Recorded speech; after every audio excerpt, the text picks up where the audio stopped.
நெல்லை அருள்மிகு காந்திமதி அம்பாள் உடனுரை நெல்லையப்பர் திருக்கோவிலில் கடந்த 2018ஆம் ஆண்டு கும்பாபிஷேக விழா வெகு விமரிசையாக நடைபெற்றது. இந்த ஆண்டுக்கான வருஷாபிஷேகம் விழா காலையில் நடைபெற்றது. அம்பாள் சன்னதியில் 1008 சங்குகளும், சுவாமி சன்னதியில் 108 கலசம் வைத்தும் சிறப்பு ஹோமம், கும்ப பூஜை நடைபெற்றது.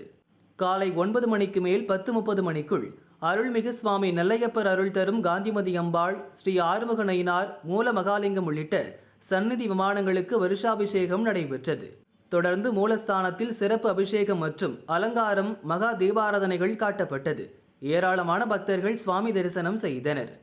இரவு சுவாமி, அம்பாள், விநாயகர், சுப்பிரமணியர், சண்டிகேஸ்வரர் உள்ளிட்ட பஞ்சமூர்த்திகள் வீதி உலா நடைபெறும்.